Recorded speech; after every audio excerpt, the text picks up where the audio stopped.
The morning of May 6, 2023, dawned with a special kind of excitement across London. People had camped outside for days, some even for weeks, just to catch a glimpse of history being made. The streets were decorated with British flags and the air buzzed with anticipation. Everyone knew this would be a day to remember forever. Inside Kensington Palace, the Wales family was preparing for one of the most important days in their lives. Catherine woke up early, her mind racing through all the details that needed to be perfect.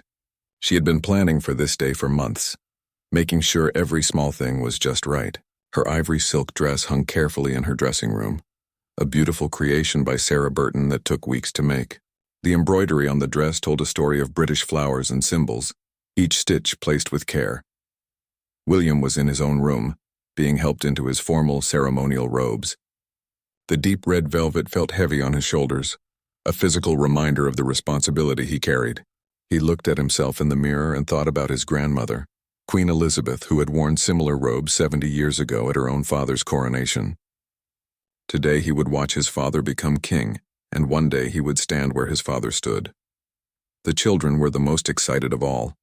George, who was 9 years old, understood more about the day than his younger siblings. He knew he had an important job to do.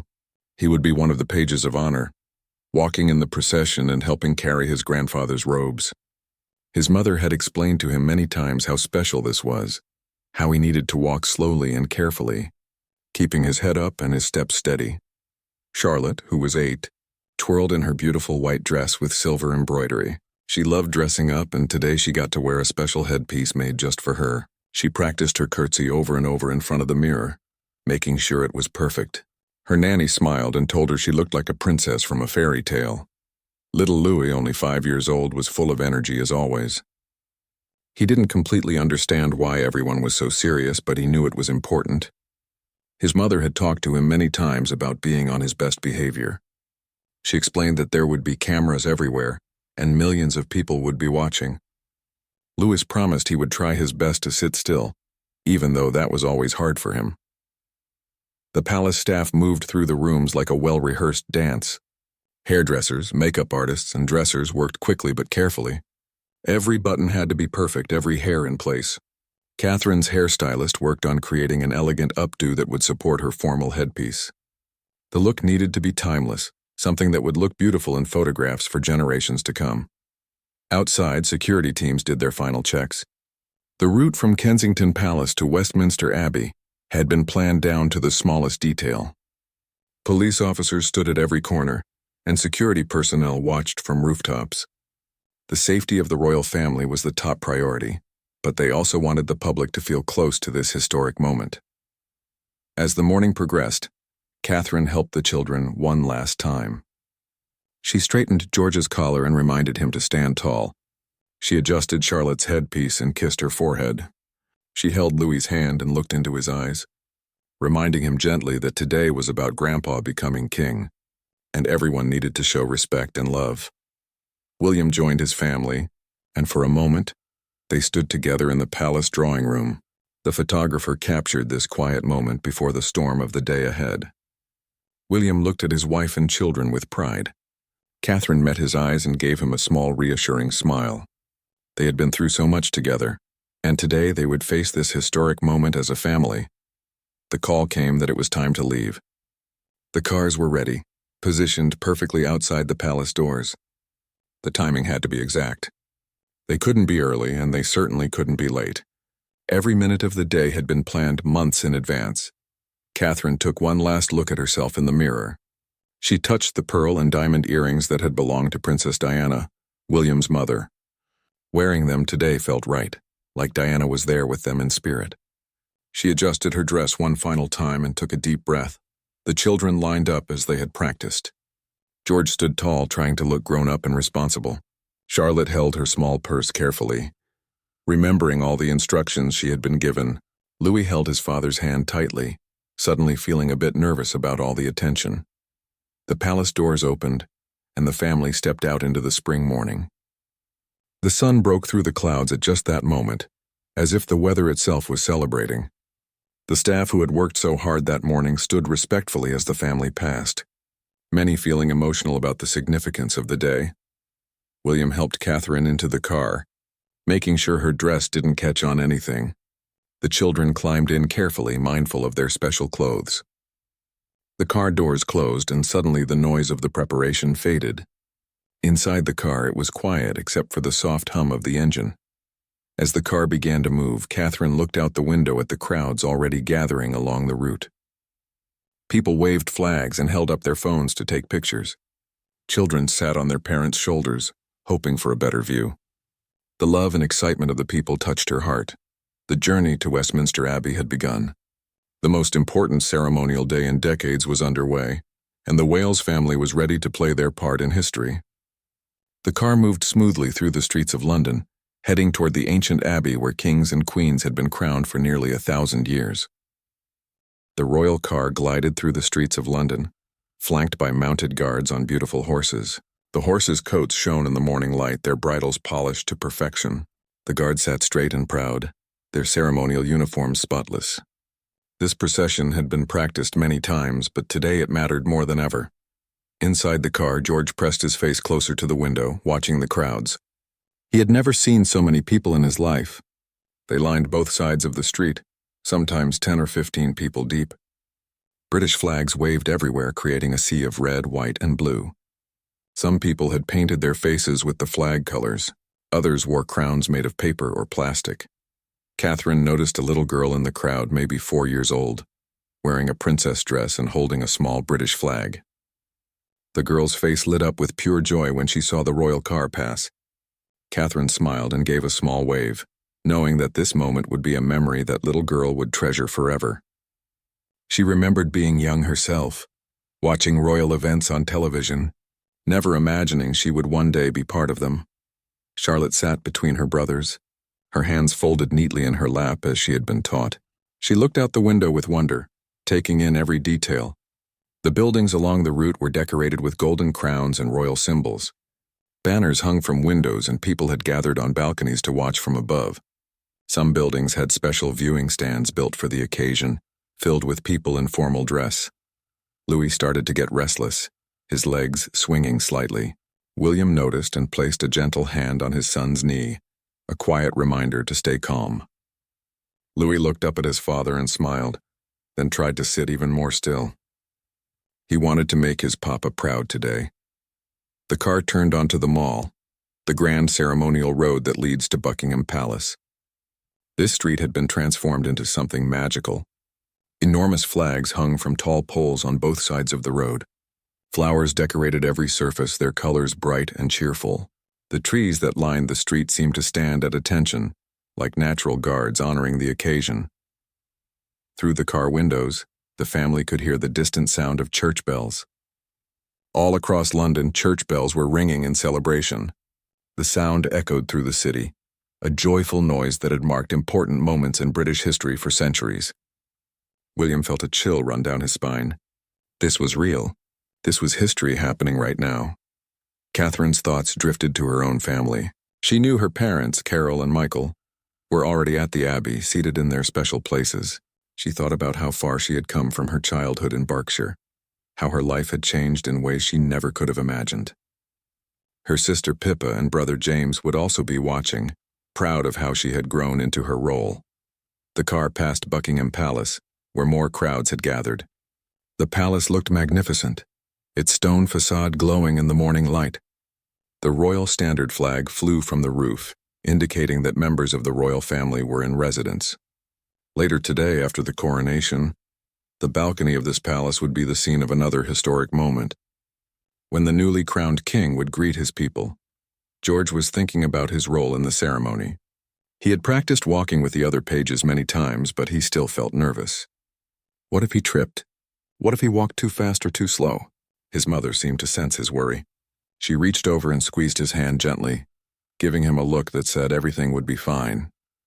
The route took them past many historic buildings and monuments. Each one had its own story, its own place in the long history of Britain.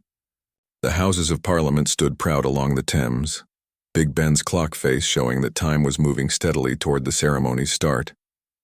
The river itself seemed to sparkle, reflecting the excitement of the day. People hung out of office windows, having come to work early just to catch a glimpse of the procession. Some threw confetti that floated down like colorful snow. Others simply stood with their hands over their hearts, moved by the significance of what they were witnessing. Many had tears in their eyes thinking of Queen Elizabeth and how she would have loved to see this day. The police officers along the route stood at attention as the royal car passed.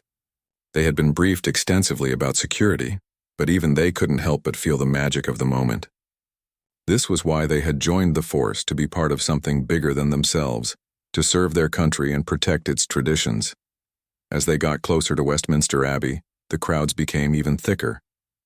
International flags appeared among the British ones. People had traveled from all over the world to be here. Americans, Canadians, Australians, and people from Commonwealth nations stood shoulder to shoulder with British citizens. This wasn't just a British moment. It was a moment for everyone who valued tradition, ceremony, and the continuity of history. Charlotte noticed that some people in the crowd were crying. She didn't understand why at first. Her mother explained softly that people were emotional because they were thinking about Queen Elizabeth, who had been such a beloved figure. They were sad she wasn't here, but also happy that her son was being honored today.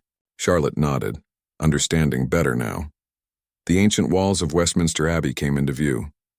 The building had stood there for nearly 1,000 years, watching over the crowning of kings and queens since 1066.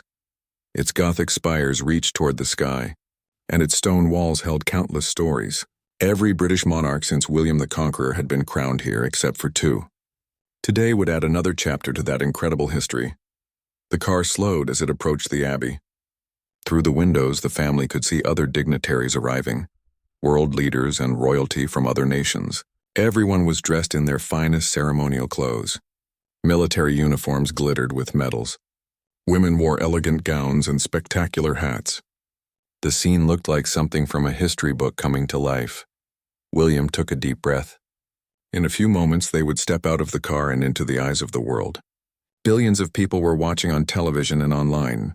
This moment would be recorded in history books studied by future generations. His children would tell their own children about this day. Catherine checked the children one more time, smoothing Charlotte's dress and straightening Louis's collar. She gave each of them a loving look, silently telling them she was proud of them. Then she looked at William, her partner in all things, and they shared a moment of understanding. The car came to a complete stop at the Abbey's entrance. Outside, they could hear the roar of the crowd and the sound of ceremonial music. The door handles would be opened in seconds. The family took one collective breath, ready to step into history. The car door opened, and the sounds of the day rushed in like a wave. The crowd's cheers grew louder, the music became clearer, and the flash of cameras created spots of light everywhere. A uniformed officer stood at attention, ready to assist the family as they emerged. William stepped out first, his tall frame impressive in his formal robes. He turned immediately to help Catherine, extending his hand with the same gentle care he had shown her from their very first days together. She took his hand and stepped out gracefully, her ivory dress flowing perfectly around her. The moment her foot touched the ground, the crowd's cheers intensified. Catherine stood for just a moment, taking in the scene before her. The Abbey's magnificent entrance loomed above them, its ancient stones bearing witness to this modern moment. She could see faces in the crowd, each one filled with excitement and joy. Cameras clicked constantly, capturing every second from every angle. George emerged next, looking serious and focused beyond his years. He understood the importance of his role today. As a page of honor, he needed to show maturity and composure. His small face was set with determination as he stood beside his father, waiting for his siblings. Charlotte stepped out with natural grace, seeming to float in her beautiful dress. She had watched her mother for years, learning by observation how to move with elegance and poise. Today she was putting all those lessons into practice. She gave a small wave to the crowd, and their cheers grew even louder. People loved seeing the young princess so charming and sweet. Louis came last, and everyone held their breath a little. The 5-year-old looked around with wide eyes, taking in the massive crowd, the tall Abbey, the guards in their ceremonial uniforms. For a moment he seemed overwhelmed. Catherine bent down slightly and whispered something in his ear. Whatever she said made him smile, and he straightened up, ready to walk inside. The family formed their processional order. William and Catherine would walk together, with the children following in their designated places. George would soon need to take his place with the other pages of honor, but for now he stayed close to his family. Charlotte held her small purse with both hands, just as she had practiced. Louis stood between his siblings, drawing strength from their presence. Around them, the arrival area bustled with controlled activity. Royal guards stood at perfect attention, not moving a muscle despite the excitement. Officials in formal dress moved with purpose, making sure everything happened according to the precise schedule. Photographers jostled for the best positions, though they had been assigned specific spots days ago. Other members of the royal family were arriving as well. Princess Anne appeared in her military uniform, looking every bit the dedicated royal she had always been. Prince Edward and his wife Sophie arrived with their children. Each arrival was announced, each entrance carefully timed to maintain the flow of the ceremony. Foreign royalty added international glamour to the scene. European kings and queens arrived in their formal attire, representing nations that had been Britain's allies for generations. The King and Queen of Spain stepped out of their car with regal bearing. The Crown Prince of Japan arrived, bringing greetings from his nation. This was truly a gathering of world importance. Political leaders from around the globe were present too. Prime ministers, presidents, and other heads of state had traveled to London for this historic occasion. Each understood that this ceremony represented more than just the crowning of one man. It represented the continuity of democracy, tradition, and peaceful transfer of power. Inside the Abbey entrance, officials waited to guide each family to their proper place. The seating arrangement had been planned with diplomatic precision. Every seat assignment carried meaning, every placement considered carefully. The front rows were reserved for the closest family members, with other relations and dignitaries seated according to strict protocol. Catherine could see some familiar faces already seated inside. Friends from their years at university looked proud and slightly overwhelmed to be present at such an event. Old-school friends sat with their spouses, many of whom Catherine had never met. The blend of personal relationships and official duty was part of what made royal life so unique. The Abbey itself was breathtaking. Flowers decorated every possible surface, their scents mixing into something heavenly. White lilies, roses, and other British flowers created displays that had taken florists days to arrange. Each arrangement had symbolic meaning, chosen to represent different aspects of the monarchy and the nation. The lighting inside the Abbey had been carefully designed. Ancient stone columns soared upward, their surfaces illuminated to show off centuries of history. Stained glass windows filtered the morning light into rainbow patterns on the floor. Modern lighting technology blended with medieval architecture to create something timeless and beautiful. Musicians were positioned throughout the Abbey. The London Symphony Orchestra sat ready, their instruments polished and tuned. Choir members wore traditional robes, their music folders open to the specially commissioned pieces they would perform. The organ, one of the finest in the world, stood ready to fill the ancient space with majestic sound. As the Wales family paused at the entrance, officials approached to give final instructions. George received last-minute reminders about his duties. Charlotte was told where she would sit. Louis was gently reminded about staying quiet during the ceremony. Each child nodded solemnly, understanding that this was their moment to shine. William felt the weight of his robes and the weight of history. His mind went back through generations of his family who had stood in this same spot. His grandmother Elizabeth, so young at her father's coronation, his great-great-grandmother Mary watching her husband become king. Centuries of royals had walked through these doors, and now his children were adding their chapter to that story. Catherine thought about her own journey to this moment. A girl from Berkshire who fell in love with a prince who became a princess herself, and who was now raising the future of the monarchy. She had learned so much over the years, made mistakes, grown stronger, and found her own voice within the royal system. Today was a testament to how far she had come. The children stood quietly, each lost in their own thoughts. George thought about walking carefully and not making mistakes. Charlotte wondered if she would be able to see everything from where she sat. Louis tried to remember all the things his mother had told him about being good. Around them, the final preparations continued. Ushers moved through the aisles, helping guests find their seats. Security personnel did last-minute checks. Television cameras were adjusted for the best angles. Sound engineers tested their equipment one final time. Every detail had to be perfect because this would be watched by billions. The time was approaching. Soon the ceremony would begin. Soon the ancient words would be spoken, the sacred oils applied, the crown placed. Soon Britain would have a newly crowned king. But first the family needed to make their entrance, to walk down that long aisle while the world watched. Catherine looked at William, and he looked back at her. No words were needed. They had been through so much together, supported each other through challenges and celebrated triumphs side by side. Today they would do the same, presenting a united family front to the world. The signal was given. The music swelled. The moment had arrived. The Wales family was about to enter Westminster Abbey and take their place in one of the most important ceremonies in modern British history. Their entrance would set the tone for everything that followed. The great doors of Westminster Abbey stood open before them, revealing a scene of breathtaking beauty and solemnity. The Abbey's interior glowed with soft light from hundreds of candles and carefully placed spotlights. Every pew was filled with guests dressed in their finest clothes, creating a tapestry of colors and ceremonial dress that stretched as far as the eye could see. The organ began to play, its deep notes filling every corner of the ancient building. The sound seemed to come from the very stones themselves, vibrating through the floor and walls. This was music that had announced the arrival of kings and queens for generations, and today it announced the Wales family.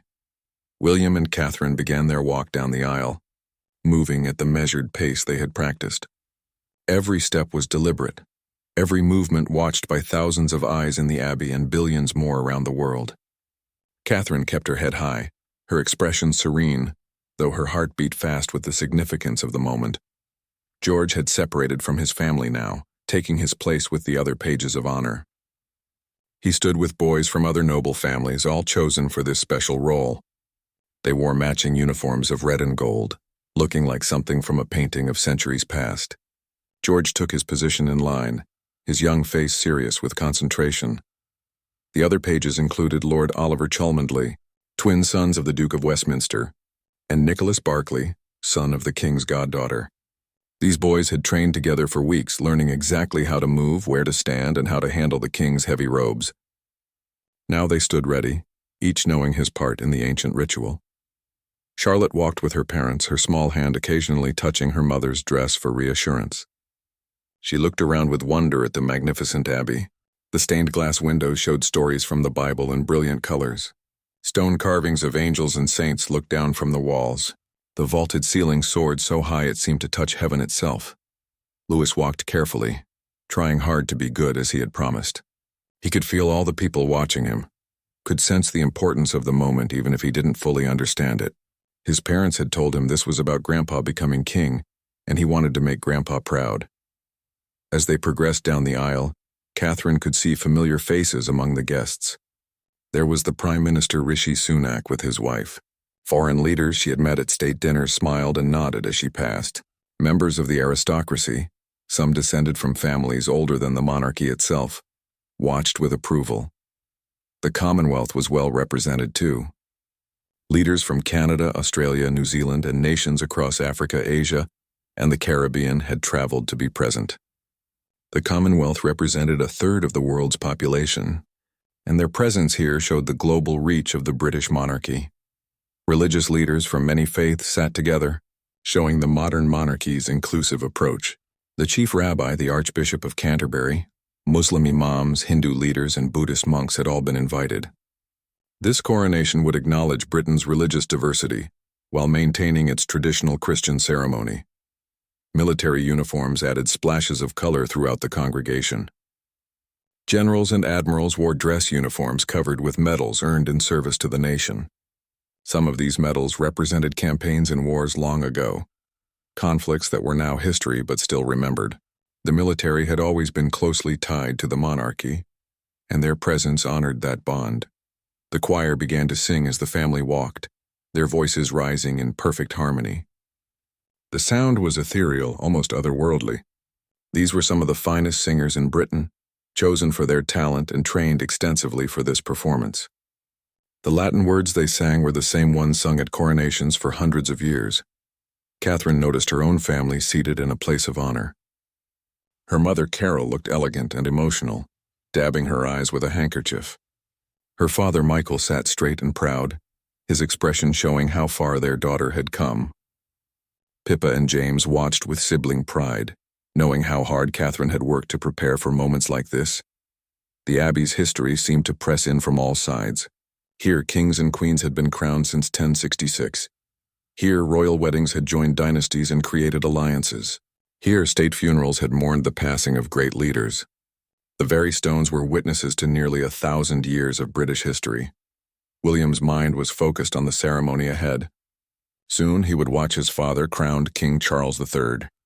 He would see the ancient crown placed on his father's head, the same crown that had graced his grandmother's head for 70 years. One day, perhaps many years from now, he would sit in that same chair, feel that same crown, speak those same oaths. As they walked, Catherine could hear the rustle of fabric, the soft sounds of people shifting in their seats, the click of cameras from the designated press areas. Every sound seemed amplified in the ancient space, every movement noted and recorded for history. They passed beneath soaring arches that had been built by craftsmen long dead, whose names were forgotten but whose work remained. The architects who designed this abbey could never have imagined television cameras and satellite broadcasts. But they built something that transcended time, something worthy of the centuries. Young Louis was doing well, walking steadily and not fidgeting too much. Catherine felt proud of all three children. They had been raised in an unusual situation. Their lives played out in public, but they were handling it with grace and maturity. She and William had worked hard to give them as normal a childhood as possible, while preparing them for their royal duties. Charlotte noticed the flowers everywhere, especially the white roses that were her great-grandmother's favorite. Queen Elizabeth had loved roses, and including them in the ceremony was one of many ways she was being remembered on this day. Charlotte hoped Gangan was watching from heaven and feeling happy. The aisle seemed very long, though in reality it was only a few hundred feet.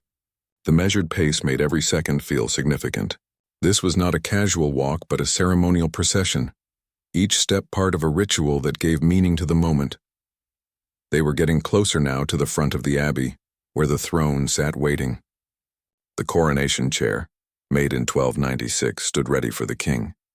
It was a simple wooden chair, worn by centuries of use, but it held the stone of Scone, upon which Scottish kings had been crowned.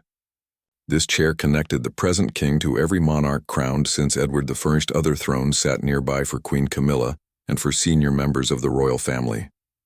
Each was positioned precisely according to protocol worked out over months of planning. Nothing in a coronation was left to chance. Every element had meaning, every position significance.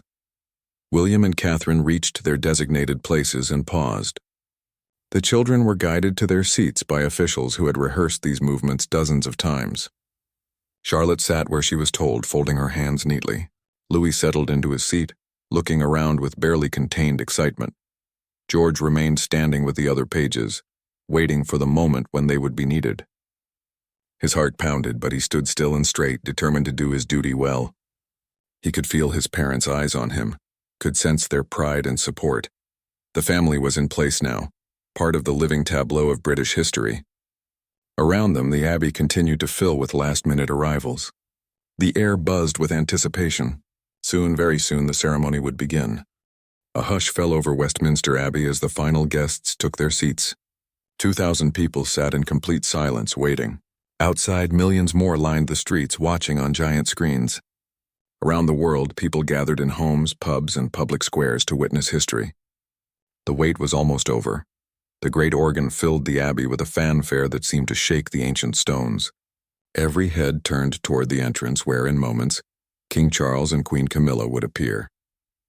This was the moment everyone had been anticipating. The ceremony that would transform a prince into a king was about to begin. Catherine sat perfectly still, her hands folded in her lap. She could see William in his position, his face composed but his eyes showing emotion. This was his father about to be crowned. The man who had raised him, guided him, and prepared him for his own future role was about to take the throne. It was a profound moment for any son to witness. The children sat quietly, though Louis fidgeted slightly with the edge of his jacket. Charlotte leaned forward, trying to see everything. She didn't want to miss a single moment. George stood ready with the other pages, his young face set with concentration and purpose. The procession began. First came the clergy walking in their ceremonial robes. The Archbishop of Canterbury led them, carrying his staff of office. Bishops and other religious leaders followed, representing the Church of England's central role in the monarchy. The religious aspects of kingship were about to be demonstrated in the most sacred way. Behind the clergy came the regalia, the ancient symbols of royal power. The crown jewels were carried on velvet cushions, each piece glittering under the abbey lights. The sovereign's orb, representing Christ's dominion over the world. The scepter with the cross symbolizing the monarch's temporal power. The sword of state, representing the monarch's role as defender of the faith in the nation. Each piece of regalia had its own story, its own place in centuries of tradition. Some dated back hundreds of years. Others had been made more recently but followed ancient designs. Together they represented everything the monarchy stood for: continuity, tradition, duty, and service. Then came the moment everyone waited for. King Charles appeared at the entrance and the abbey erupted in music.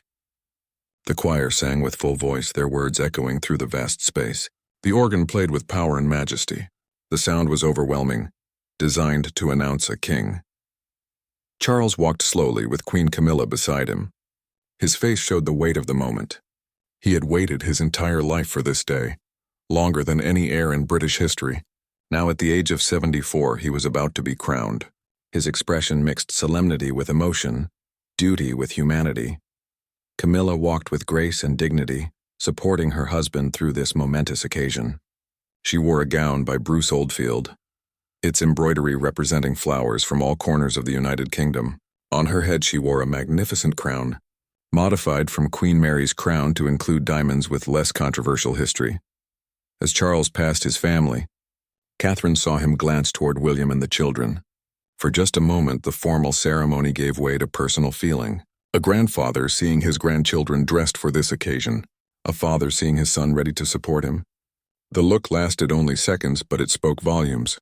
George watched his grandfather approach, feeling the importance of his role grow heavier. Soon he would need to step forward with the other pages. They would help manage the king's robes, those heavy ceremonial garments that were part of the ancient ritual. He took a deep breath, reminding himself of everything he had practiced. The procession reached the front of the abbey, and Charles took his place before the ancient coronation chair. The recognition ceremony began, with the Archbishop presenting Charles to the congregation from all four directions, asking if they would accept him as their king. From all sides came the response that God save King Charles. The words rang out with force and conviction. William felt tears prick his eyes. This was his father being accepted by his people, taking his rightful place in the long line of British monarchs. He thought of his grandmother, who had sat in this same chair 70 years ago, a young woman taking on enormous responsibility. She had carried it with grace for her entire life, and now his father would carry it forward. The religious service began with readings from the Bible and prayers. The Archbishop spoke about service, duty, and the Christian foundation of monarchy. Charles listened with his head bowed, absorbing words that had been spoken to every monarch for centuries. The ritual connected him to every king and queen who had come before. Charlotte watched as her grandfather was anointed with holy oil, a private moment screened from view by golden cloth held by 4 knights. This was the most sacred part of the ceremony, dating back to biblical times when kings were anointed by prophets. Even the television cameras could not see this moment. It remained between the king, the archbishop, and God. The anointing completed, Charles was dressed in the coronation robes. These golden garments, heavy with embroidery and symbolism, had been worn by his mother and grandmother before him. Each piece was placed carefully, each one carrying meaning. The supertunica, the robe royal, the stole royal, eobero. Every element was part of the transformation from man to monarch. Now came George's moment. The pages stepped forward to help manage the king's robes as he moved to sit in the coronation chair. George's hands were steady as he took his position. He could feel everyone watching, but he focused on his task. His training took over, and he moved with the other pages in perfect coordination. William watched his son with immense pride. George was performing his duty with maturity beyond his years. This was what royal life meant, Aurora, putting duty before self, performing when the world watched, representing something larger than oneself. His son was learning these lessons young, just as William had. The regalia was presented to the king one by one. The sovereign's orb was placed in his right hand, the scepter with the cross in his left. Each item was given with words explaining its meaning, connecting physical objects to abstract concepts of power, justice, and mercy. Charles held them as his mother had, as monarchs had for generations. Then came the climactic moment. The archbishop lifted St. Edward's crown high so all could see. This crown, made in 1661 for Charles II, was the true coronation crown. Solid gold set with precious stones, it weighed nearly 5 pounds. It had crowned every monarch since Charles II except for Queen Victoria, who found it too heavy. The abbey fell completely silent. This was it, the moment that would make Charles officially king. The archbishop lowered the crown slowly, carefully onto Charles's head. As it settled into place, the abbey erupted in shouts of "God save the king." Outside, gun salutes began firing. Church bells rang across London. The world celebrated. William felt overwhelmed with emotion. His father was now King Charles III, crowned and anointed. The weight of that crown represented the weight of responsibility that came with the title. William knew that weight intimately, preparing his whole life for the day when he would carry it himself. Catherine reached over and squeezed William's hand briefly. She understood what he was feeling. Together they watched as the ceremony continued, as the king took his oath, as he was enthroned, as nobles came forward to pay homage. Each element of the ceremony was carried out with precision and reverence. Louis had been remarkably good throughout the ceremony, but Catherine could see he was getting tired. She caught his eye and gave him an encouraging smile. Not much longer now. He straightened up, determined to make it through to the end. The service moved toward its conclusion with more prayers, more music, and finally the blessing. The newly crowned king and queen processed out of the abbey to thunderous organ music, beginning their journey back to Buckingham Palace. The Wales family would follow soon, but first they shared a quiet moment together, processing what they had just witnessed. History had been made. A new reign had begun. The family had played their parts perfectly. Now came the celebration. The ceremony was complete, and the atmosphere in Westminster Abbey shifted from sacred solemnity to joyful celebration. People began to stand, smiling and talking in hushed voices. The tension of the formal ceremony gave way to relief and happiness. Everyone had witnessed something extraordinary, a moment they would remember and talk about for the rest of their lives. Catherine gathered the children as they prepared to leave. George had completed his duties perfectly and looked exhausted but proud. Charlotte was animated, wanting to talk about everything she had seen. Louis yawned widely, the long ceremony having drained his 5-year-old energy. Catherine was so proud of all three of them. William stood tall, processing everything he had just witnessed. Seeing his father crowned was deeply moving. The ceremony had connected him to centuries of history, to the unbroken line of monarchy that stretched back through the ages. He felt the weight of his own future responsibilities more keenly than ever, but he also felt ready for them. The family joined the procession, leaving the abbey. Outside, the crowds had grown even larger, if that was possible. People pressed against the barriers, waving flags and cheering. The sound was deafening, a roar of joy and celebration that washed over everyone like a wave. This was the British people showing their love for their monarchy and their excitement for this new chapter. The royal cars waited, gleaming in the afternoon light. The sun had come out fully now, as if nature itself was celebrating. The streets of London sparkled under the bright sky. The Wales family climbed into their car, the children settling into their seats with visible relief at sitting down. The journey back to Buckingham Palace took them through streets packed with people. Every window had faces in it. Every rooftop seemed to have someone on it. The celebration had spread throughout the city and beyond. Across Britain, street parties were happening in every town and village. People were eating, drinking, and celebrating together. Inside the car, the family could finally relax slightly. Charlotte immediately began talking about her favorite parts of the ceremony. She loved the music most of all, she declared, especially when the choir sang. George admitted he had been nervous but felt good about how he had performed. Louis said he was hungry, which made everyone laugh. William and Catherine exchanged glances, their eyes showing the mix of relief and pride they both felt. They had prepared the children as well as they could, and the children had risen to the occasion beautifully.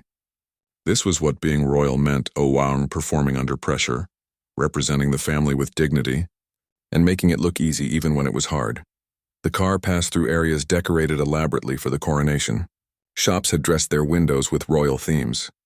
Restaurants offered special coronation menus. Even the most modest homes had hung flags or bunting. The entire nation seemed united in celebration.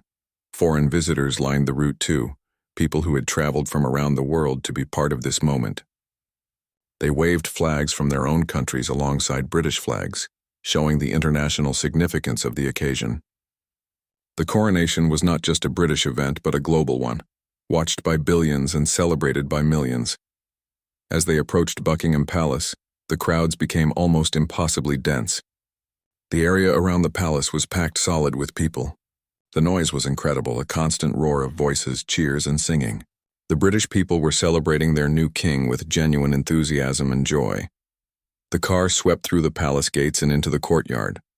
Palace staff stood ready to greet them, their faces showing their own happiness about the successful day. Everything had gone perfectly. The ceremony had been beautiful, the weather had held, and the family had performed their roles flawlessly. Inside the palace, there was a brief respite before the next big moment. The family needed to prepare for the balcony appearance, where they would greet the crowds and watch the fly past. Catherine helped the children freshen up, making sure they still looked presentable after the long ceremony. William checked on his father, wanting to see how he was feeling after such an emotional and physically demanding day. Charles was tired but elated, the weight of the crown now replaced by the satisfaction of a ceremony well completed. He thanked his son for his support and told George what a wonderful job he had done as a page. The time came to go out onto the balcony. This was a tradition dating back to the 19th century, when monarchs began appearing on the Buckingham Palace balcony to greet their people.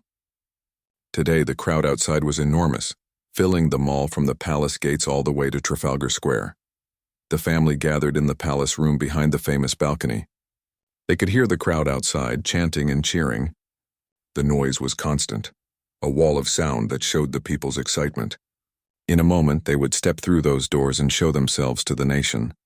The doors opened and King Charles and Queen Camilla stepped out first. The roar from the crowd was instantaneous and overwhelming. People screamed, waved flags, and held up their phones to capture the moment. This was what they had been waiting for Iran to see their newly crowned king and queen. William and Catherine followed with the children. As soon as they appeared, a fresh wave of cheers erupted. The British people loved seeing the Wales family, especially the children.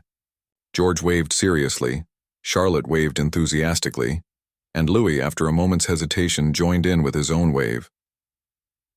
The family stood on the balcony, looking out at the sea of people before them. As far as anyone could see, there were British flags, happy faces, and celebration. This was Britain at its best, united in joy and tradition. The moment felt timeless, connecting present to past and stretching forward into the future. The Royal Air Force flypast began right on schedule. Historic aircraft appeared first, planes from World War II that had defended Britain in its darkest hour. They flew in precise formation, a tribute to the generation that had fought for freedom.